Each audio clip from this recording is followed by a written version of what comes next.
Hello, welcome to Off the Shelf Reviews. I really want a sandwich. And I'm Gary, and today we're going to review and discuss Cherry 2000 by director Steve de Jarnatt.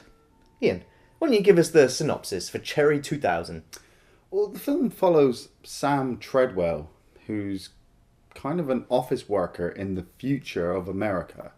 America is being hit by nuclear war, I'm assuming, and the city has to recycle pretty much everything they find. Sam returns home from work and meets up with his wife or girlfriend, and they start to have sex. And she short circuits. It turns out that his wife is a Cherry 2000 gynoid sexual female android, and she's literally the rarest one you can find. He is told by a mechanic that he would have to travel out to another zone in the kind of cursed earth area of America to get a replacement. He goes out there, and Sam comes across Edith, played by Melanie Griffith, who is a tracker, and the two of them head out into the wasteland to rescue Cherry. This film came out in 1987 by Orion Pictures, and they didn't really have that much faith in this film.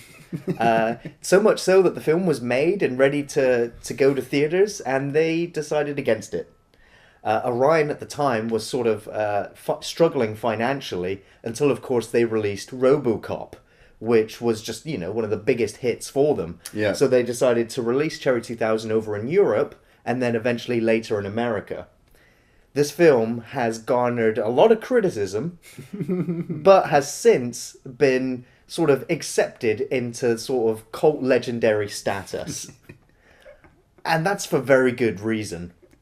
This film is insane. The director of the film only ever after this went on to make one other film, which was Miracle Mile, which we'll probably get to somewhere down the line. But Cherry 2000, it sets yourself up in the year 2017, where, a nuclear sort of fallout has occurred, and society has sort of gone into a very dark place, especially when it comes to finding an appropriate mate. Yeah, it's weird. Just, I was kind of thrown off. I kind of knew, I'd looked up at it before I'd watched the film, so I kind of cheated myself, and knew that it was set in a post-apocalyptic, futuristic America. But you don't really get given that told to you at the beginning. You watch Sam drive home in the world's hideous car. And he returns to his little suburban home, which seems to be surrounded by great massive glass towers. You just got to love the 80s version of the future. Yeah, that's it. The 80s version of future. He goes in and Cherry, is getting his lunch prepared, which is kind of like a tray with a burger in. And they still have plastic tomato sauce containers, which I thought was brilliant. And, and they start flirting with each other. And you can kind of tell there's something a bit weird about Cherry. She's not talking like a normal human person would talk. It's some very, very awkward dialogue. Yeah, and then they go into the kitchen and she leaves the water running and they start having their weird sexual encounter on the floor. And then there's that weird short circuit sequence.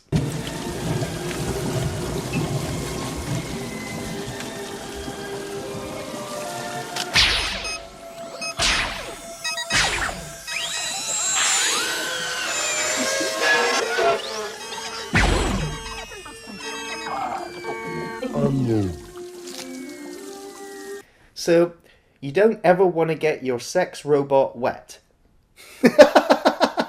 That is classic. I don't... Vavu. So not only that, but this dishwasher is just spewing out gallons of water and bubbles. And I'm like, this is the apocalypse, right? Isn't there like a limitation on how much? That's what I was thinking. And then it just cuts to another scene. Before we get too far into it, I want to bring up the changes in sets were pretty elaborate. At the same time, pretty low budget. So he takes his Cherry to this robotic mechanic type guy, and the guy's like, yeah, she's completely kaput. You need to keep this little memory disc, because this has her whole personality on it. It's very rare. It's, you'll need to go out into zone 6 or 7, Zone 7, to get a replacement. You don't want to go out there because obviously, the maniacs live out there. And the mechanic sends Sam on this like weird tour. Hey, look, there's Robbie the robot. There's Gore from The Day the Earth Stood Still. And here are sex robots. And it's the weirdest one was where he's just like, yeah, look at this one. It's dressed like a schoolgirl in a really seductive pose. Never been touched. Step down for a minute and gaze upon perfection, craftsmanship. Disc drive, pelvic roll. This is when Detroit still cared. Sam? Why would you just leave it out of its box? It's not going to be worth anything after a while. Yeah. We then cut to Sam going to work. Yeah, in this recycling plant. And I just love you got the voice overhead saying unloading and loading. You've got all of these people milling around just transferring like old toasters and coffee makers and... Just recycle written everywhere. And they're all pushing shopping trolleys and recycling everything. And you're not entirely sure what Sam's job is. His two buddies come up to him and they're like, yeah, we're going to the Glue Club. We're going to get some. We're going to hopefully get some sex because I've been working on this one girl for 6 weeks. Damn, that's commitment. Okay. And Sam's a bit like, well, no, I shouldn't. He's still kind of upset over losing Cherry. Yeah. Which I thought was a kind of a good development point because Sam Treadwell, played by David Andrews, he's gone on to do some... He's done some interesting other roles. Most notably, probably Fight Club, Terminator 3, World War Z. Yeah, let's stick with Terminator 3. But his attitude is like, I don't want to find a replacement. He's but utterly depressed, isn't he? And so he's now in this... It's hard to call it. It's got to be a sex club, right? Because everyone that's in there is there with the idea of meeting their ideal mate. Yet anyone that goes in there doesn't go in alone. They come in with their lawyers. Yeah. And they discuss terms before anything were to happen. And you get Morpheus, who's a lawyer, who stood there going, yep, these terms not going to happen. And it's just like, what are you doing here, Lawrence Fishburne? Right, so we'll say a dinner, complete sexual encounter, full penetration, optional episode in the morning, right? Just slow down. I personally thought it would be nice. Let me see this. My lawyer better see this one. For instance, the oral clause here seems a little sticky. I love this moment where you've got this woman and she's looking at her own sex tape. Yeah. That she recorded with another guy like a week or so ago. And she's like, yeah, you interested? You interested? Show me your sex tape. And he's like, well, I haven't got one. She's like, well, screw you. What are you doing in here without your own sex tape? I'm like, geez. She gets really pissed off at Sam because he hasn't got one. His license has expired. A license for a sex tape or a demo tape of your sexual performance? What? Oh, my card's expired. I'm sorry. What in the hell's the matter with you? I mean, what are you doing if your card's expired? I'm sorry. The stupidest goddamn things. There's some bizarre ideas in this film, which, it doesn't stray too far from the truth. I mean, we're 2015 now, and sex robots are pretty much going to be on the market soon. Yeah, and if you look at all the things we got on websites where basically people can look at your profile and they can scan and see, what kind of sexual partners you've had and what they can get out from the relationship. It is very close, but I just love the fact that when she's showing Sam the video, you have a bunch of other guys come up from behind and they start watching it. So it's like voyeurism, And then when she realizes that she's not going to get anything from Sam, she's like, screw you, and kind of storms off. I'm like, well, fuck you, bitch. Asshole! So in order for Sam to go into Section 7, he needs to get himself a tracker. Yeah. And he needs the best one out there. So he's told to go to Glory Hole Hotel and find Johnson. I had to pause the film there. I was like, who wrote this? They're going to Glory Hole Hotel? Really? He goes to the hotel. This is where I started to really just lose myself in the film. It was starting to go crazy. Was the fact that he walks into this hotel and there is a cat in a glass container.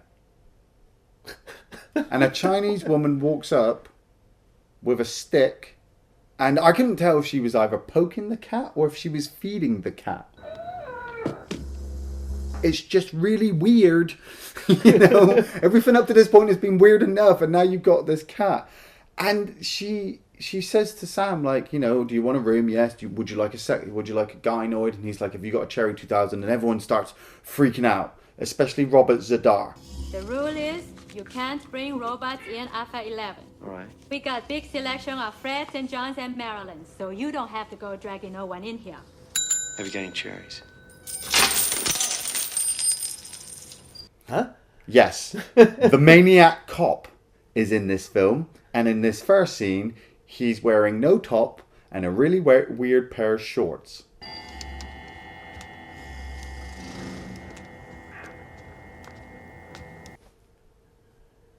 That's not the maniac cop I remember. And I didn't understand this, why Sam would do this. So he gets the room, he books it, he goes up the stairs, he puts his stuff down, then he sees Edith's office across the street, and so he goes to her office. Why didn't you just go there first? Well, we soon get introduced to Melanie Griffith with some pretty striking red hair. Yeah. Pretty much iconic from the poster. And she explains to him that, yeah, you know what, she's having some downtime right now, no interesting works come in, and she'll take him into section 7. But he decides that he's not going to pay that money to go himself if she's not going to go on her own, so he goes off to the bar and starts looking around for other mercenaries. Yeah, I thought this bit was pretty cool, because it's kind of like Western. Completely, you've got all these sort of gunslingers all sat around playing cards. And it's just like, well, you've gone from the super sci-fi future tech to this glory hole hotel, and it's just like all of these set pieces are just so visually different. Yeah. And it will change again from this set piece when they go out into the desert.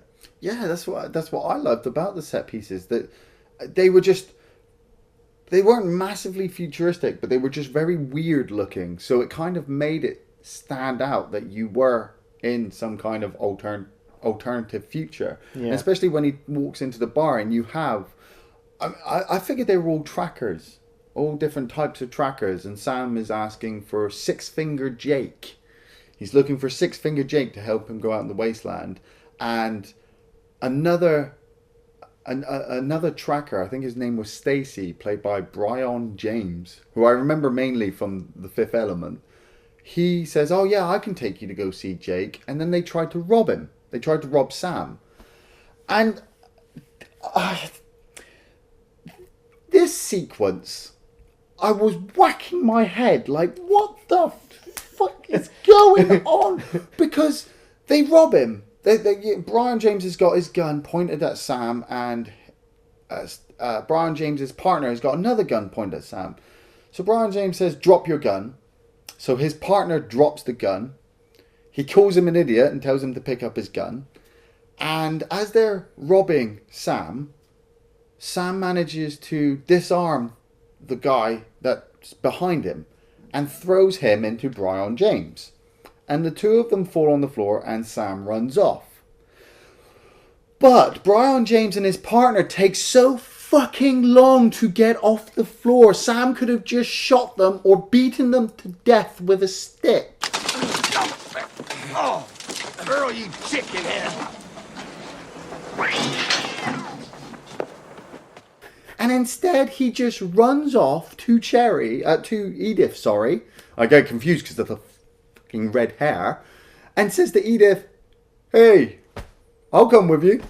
And they jump in the car and they drive off. I was like... It does feel like the script was shredded up and then put back together in a different order. Yeah. And it was like, we'll shoot it this way now. It's like some of these scenes, yeah, they have no real purpose other than just setting up the universe that this film is in, that these sort of characters exist.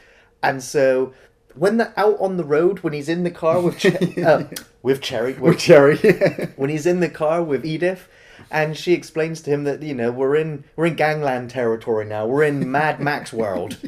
I'm like, what? She's like, here, put this helmet on. What the hell are you doing? What's wrong? Why did we stop? Put this on. Don't you wear one? Might mess up my hair. Are you lost? I think we're Mister, lost. I would appreciate it if you would just shut up until we get to the barricades, all right? What barricades? Just keep your head down low and try not to get shot. Oh, great. They have to drive through this checkpoint. And it's just a war zone. There's like a guy with a flamethrower just flaming everything. I'm like, It was a war zone, but it was probably the shittiest war zone I think I've ever seen in a film. it was just all these different cuts of different things that were happening. Yeah, it didn't feel like it was all happening at the same location. Yeah, it was happening all over the place. And then they get past it. And I was just like, wow, that was 3 minutes of my life I'm never going to get back. But I love Edith's explanation. She's just like, yeah, that's sort of, you know, they're just bored. They're just looking for something to do. Like, we're killing each other as their entertainment. But fine. I'm not gonna judge you anymore, film. Friends of yours? Bunch of freaks out on the edges. They got nothing to do, they're bored, they just want a little action. It's real mature.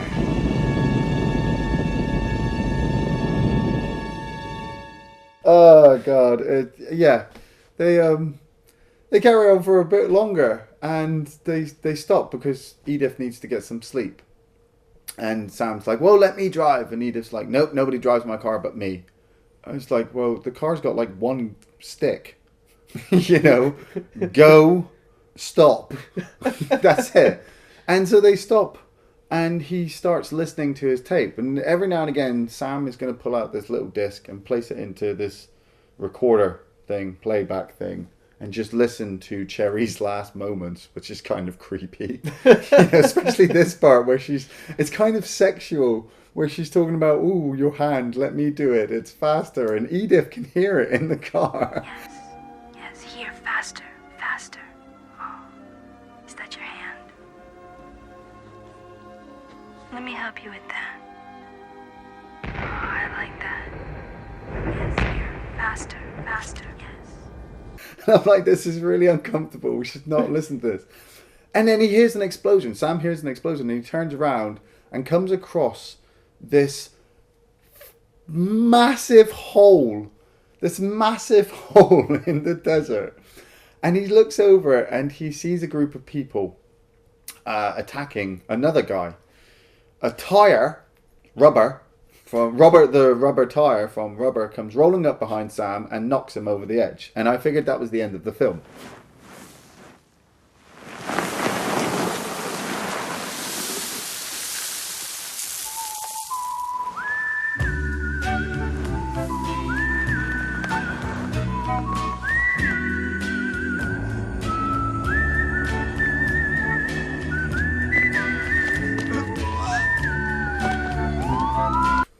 But it wasn't. It was actually Edith rolling a tire to shock him or something.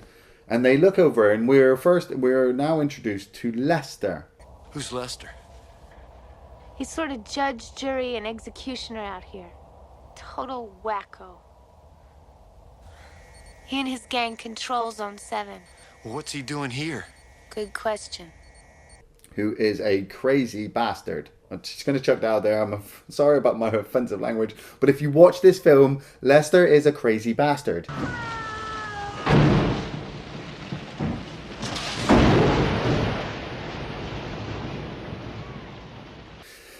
They watch Lester put this guy into a truck and then drive the truck into the big hole. And if you're a fan of Regular Show, like I am, this is a massive crash pit. It's just an awesome crash pit. Man, I'm sure gonna miss this old crash pit. Yeah, bro. We had a lot of good times here.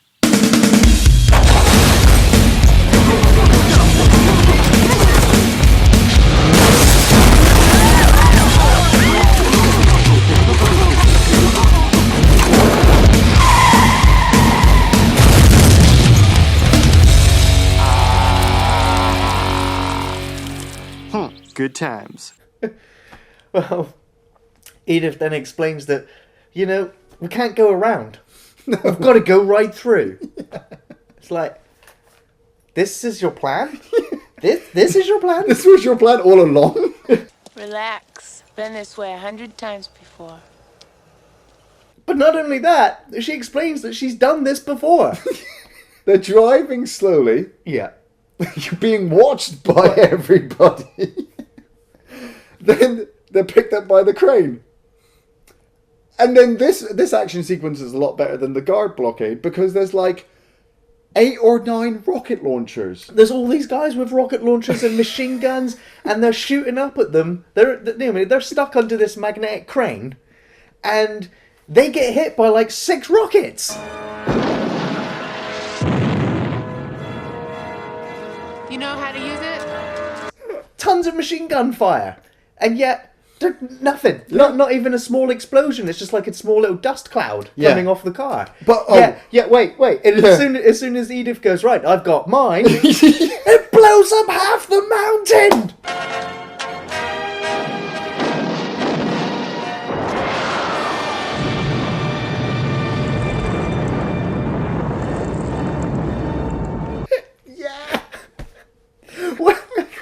I did not expect that. Where are these guys getting this ammo from? I was really impressed with the crane stunt, though. Yes, yeah. The fact that Edith, Melanie Griffith, or stunt man with just a red wig on, not entirely sure, climbs out onto the roof of the car while it's being held by the magnet and ties a rope around it or gets a hook onto it. And the guy that's in the crane has been shot by Sam.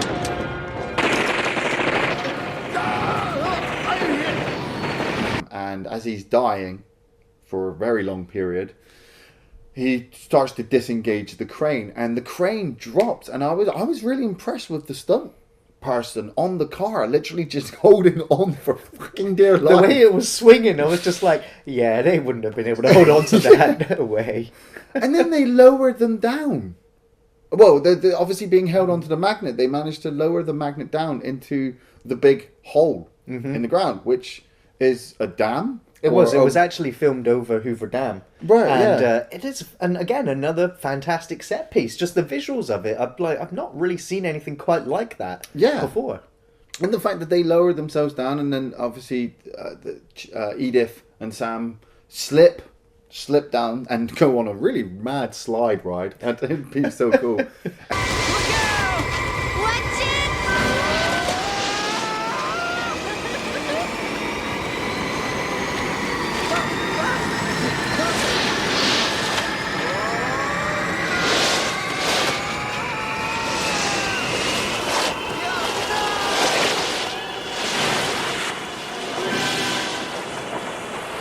And then they're picked up by, I'm guessing, Edith's paternal grandfather or father? Mentor or... Yeah, another tracker. And he takes them to his little hidey hole so that they can just hole up for a little while.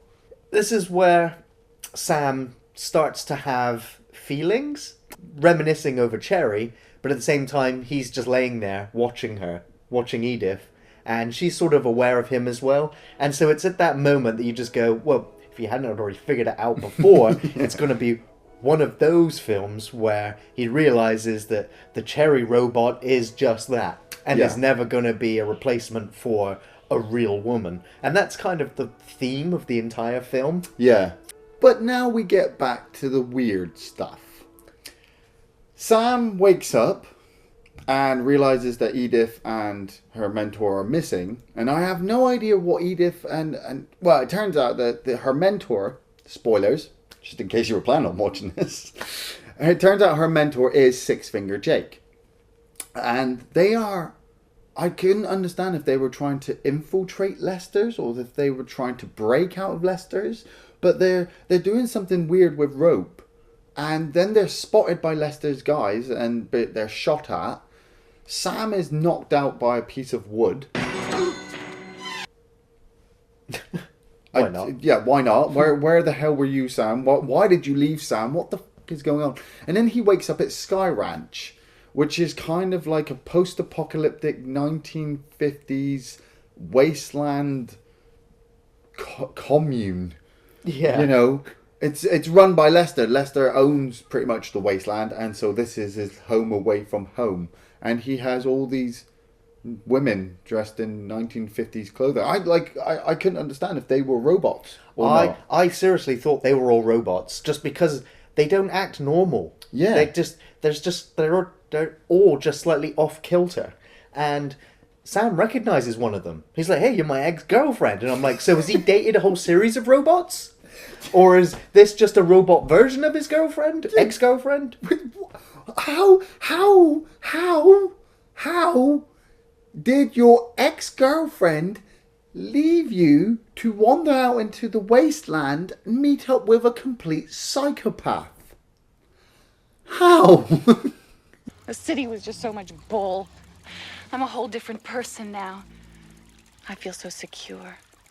I feel focused, like I never felt before. The fact as well that Lester's guys, or his team, or the men in his army, all wear weird coloured shirts and shorts. Is that all you wear in the wasteland? I mean, Sam's ex-girlfriend comes walking up to him in a radioactive suit. Yeah. And then she takes it off. And she's wearing like a swimsuit underneath. But I was like, well, why the hell are you wearing that radioactive suit if you're not going to wear it for safety? Oh. It's such a weird mesh of ideas. Try not to get in the way, Sam. I've got to go change. Don't be so negative. Lester's very sensitive. It just literally gets weird. At this whole sequence at Sky Ranch, I would love to shake the hand of the person who thought this up. You know, Lester comes back and they've captured a guy who turns out to be another tracker, and Lester really, really doesn't like trackers. So he makes him put a paper bag on his head with a bullseye on it, chains him up against the wall, goes to shoot him in the face, and then decides against that and decides to use a bow and arrow. What are you guys doing? Ah, hell. I've got too much club for this dude.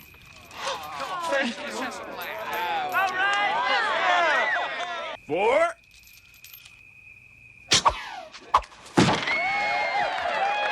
And it just weirdly gets even worse after that, because Sam is told, nigh on 5 minutes before he does this, he is told not to try to escape because there is barbed wire and mines and there's a desert out there.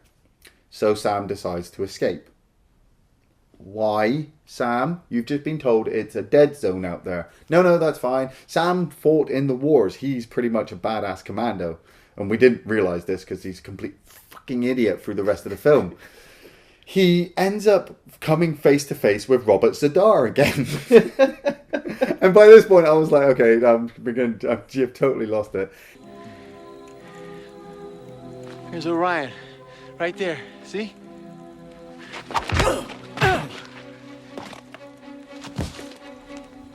He punches Robert Zadar like twice. And this is quite impressive because it's the maniac cop. And Robert Zadar falls down. And you're like, oh my god, he took him out.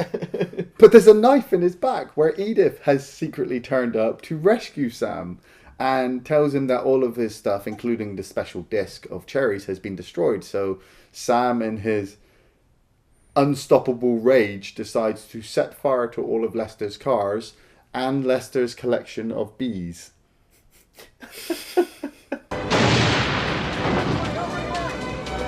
Red alert! Watch out for the bees!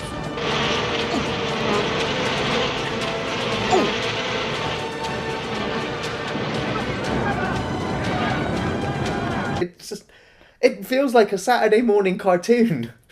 You try to hate this film. There are massive moments in this film where you're just like, this is bad. This is really bad. And then something stupid happens and you're like, actually, no, this is really, really good. No, this is really, really bad. No, this is I mean, we're getting close to the end now, and Sam and Cherry are obviously, their feelings are starting to override them now. They go to have sex on the bonnet of the car after Sam crashes it.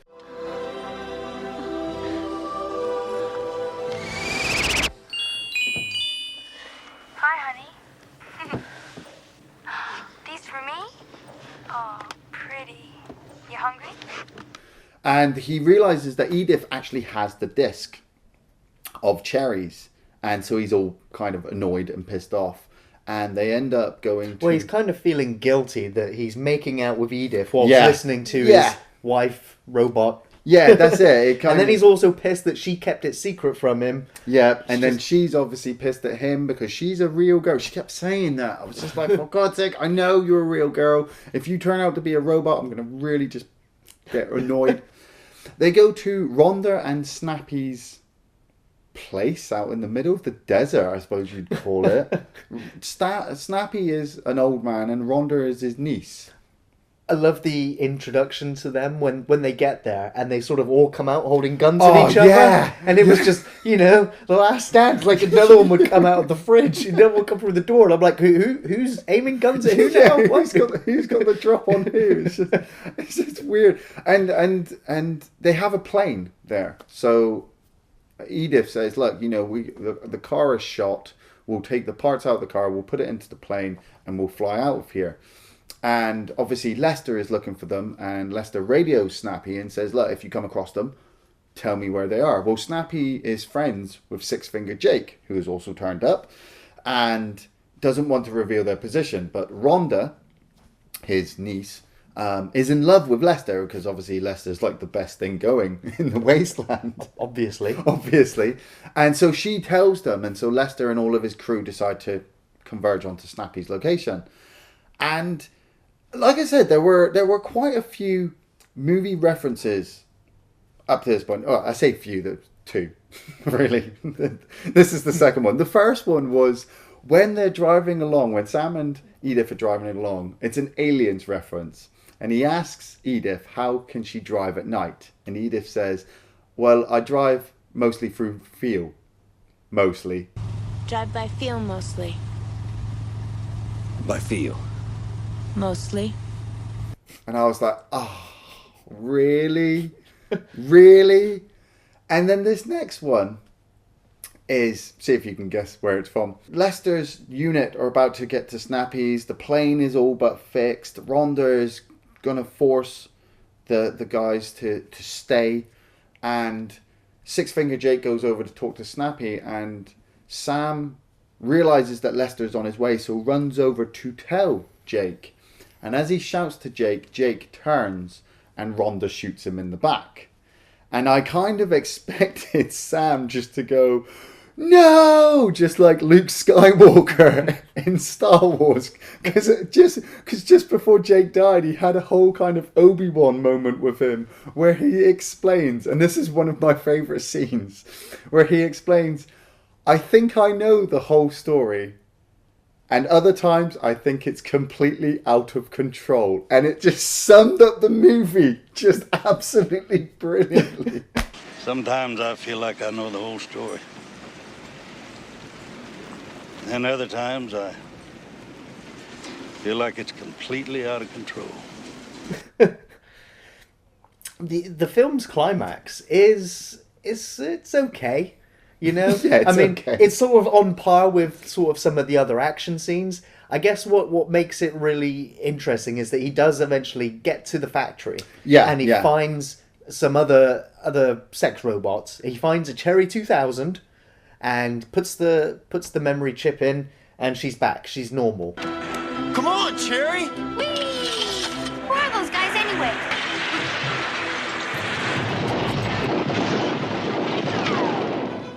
Honey, I'd really rather be watching this on television. You're just like... So, wow, I mean, we had the awkward conversation at the beginning, and now we're getting scenes like this, and it makes you wonder, how did Sam really... Because he's adamant that it's real love, that he's fallen in love with this robot, and yet we see scenes like that, and you're like, how? How did you possibly fall in love with that? Like I said, the moral of the story is there for you. I'm not going to tell you exactly how the film ends, but you know what? It doesn't matter. This film I will say, will stand up to repeat viewings because of its cartoonish, over-the-top nature. Not too many repeated viewings. No, you might actually, become brain dead as a result of it. You know what? I mean, my favourite scene is tied in with my recommendation for the film. Right. Because I recommend the film. My favourite scene is the whole film. It's because it goes from, each scene is almost a completely different location. And each scene is just so... You try and remember what happened there, but the next scene is, something crazy happens and it becomes so hard to remember what you've actually seen or what you've heard, because sometimes they don't make sense. And before you know it, something else that doesn't make sense is happening, and you just, you're being bombarded with this imagery and this dialogue. And it's, it is so zany that you'd have to watch it again in order for the logic of your brain to start seeing all the problems with it. But, all those problems are masked behind this ridiculousness. If I had to choose one favourite scene, I guess it would be the action sequence over the Hoover Dam. Right, with the car on the crane, with all the rocket launchers and guns. But I also want to give a shout out for the music. Because for me, it was the music that really made those action scenes. And I was watching the film and I was like, I know this music from somewhere. I've heard it before. So I looked up the musician, and it's... I'm sorry if I'm going to get this name horribly mispronounced. Right. But I think it's Basil Podores. And he wrote the music for Conan and RoboCop. Now, if you listen to the RoboCop music and then watch Cherry 2000, you're like, it was like his building block for that piece of music. Yeah. So I was like, the music in this film is fantastic, and the musician does a great job. My favourite scenes, my first favourite scene was the cat in the jar. Just because. Just because.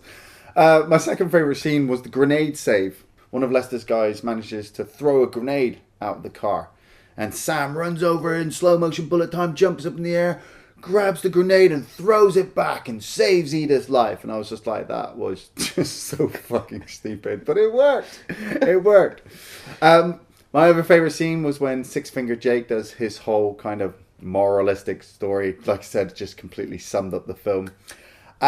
Favourite scene 4 was a quick cut. I really, really enjoyed this, and I wanted to stick this in before we finish. You finish a scene with Sam and Edith. It then cuts to Lester and Ginger driving in their car looking for Sam and Edith, and Ginger says to Lester, "Do you want a sandwich?" And Lester goes, "Okay," and gives him a sandwich, and he bites into the sandwich, and then it cuts to something else. I was like, what? What? You literally just used sandwich filler as filler? What? Me and the boys gonna take this on foot. You wait in the Jeep. I'll be right back. What about these sandwiches? It's not good to go out in this heat on an empty stomach. And my favourite final scene was Lester's death. Like I said, Lester was a crazy bastard. His character is pretty much just one of the saving graces in this whole film, next to Edith and Six Finger Jake and Sam. And his final death, where he hooks their plane as they're escaping with a rope, and they pull him and throw him into a large statue.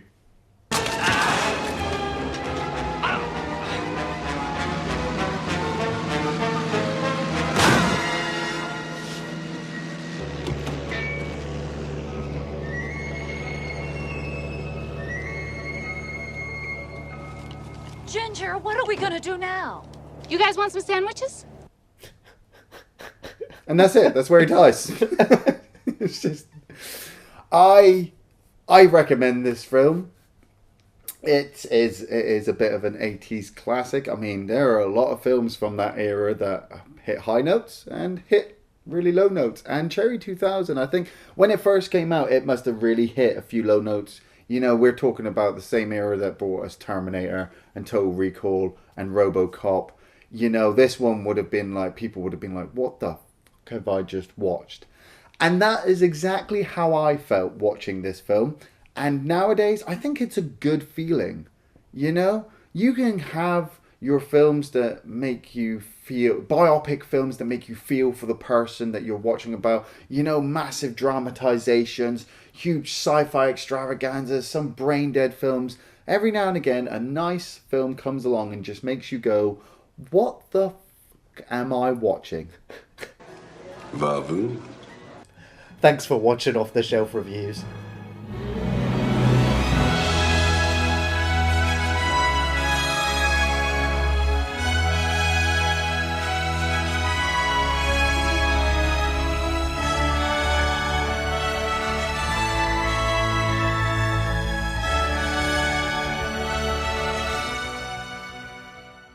Busted.